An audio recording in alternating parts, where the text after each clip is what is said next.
I wanted to start my own business mainly for the freedom, obviously financial freedom eventually, but also and mainly just for the freedom to be able to make my own choices every day, even down to the little things such as like what time I get up in the morning, who I spend my time with, where I work, when I'm going to work, and also like what I do for work. I think choices are so important, and it's so important to be able to make decisions yourself, for yourself, and to just be in charge of your own life and where it's going. And so that's why I wanted to start my own business.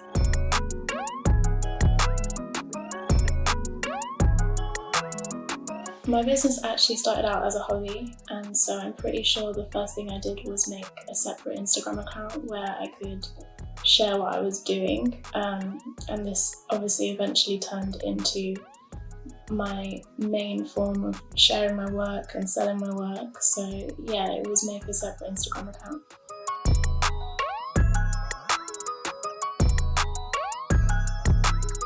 The day I got my first customer, I remember just being so excited because my first customer was actually from New York, and so for me that was huge, and I just remember telling all my friends about it and just us all being so excited that my work had been able to reach America and that someone was actually willing to pay for it.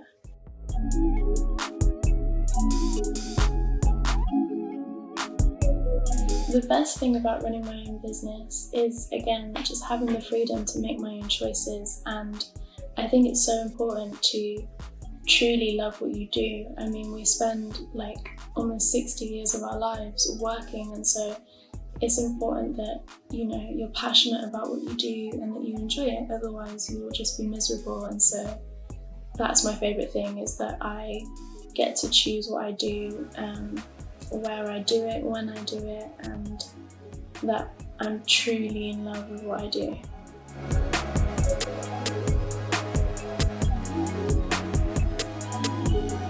I think the worst thing about running a business is probably the inconsistency in the first few years. I think it's very rare that you start a business and straight away you're earning a consistent amount of money. It takes a few years to get things to smooth out, and so that's probably the worst thing, especially in the first few months. Like, you may not know when you're going to get paid, or when the next time you're going to have work is, and so yeah, it's really important to just trust the process and have a backup plan, maybe have savings, because that can be really difficult in the beginning, and it can also be quite off-putting as well if you're not making money straight away.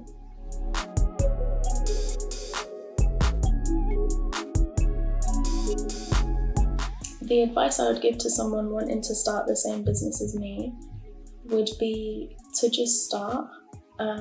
Stop procrastinating, stop wondering what happens if you fail. I think you should start wondering what happens if you don't, what happens if you succeed, what happens if it's the greatest decision you ever make.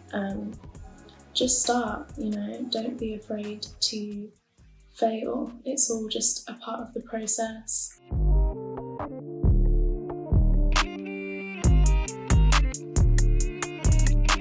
No one was really surprised actually that I became a business owner. I think mainly because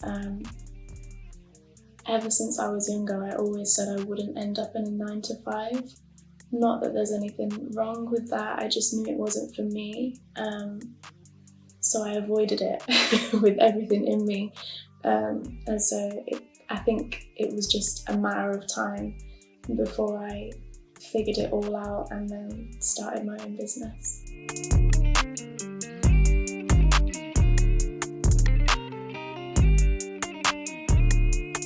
So I've always wanted my own gallery, and so I think within the next 5 years that's the goal. That's the next major goal for me.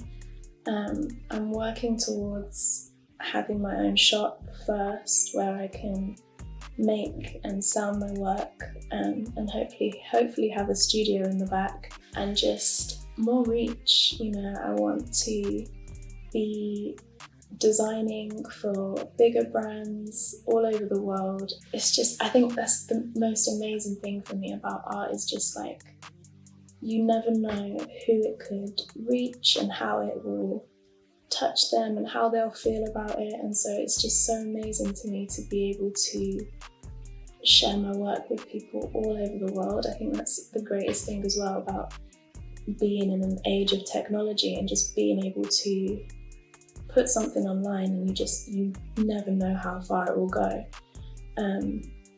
So yeah, more reach, more art, and a gallery.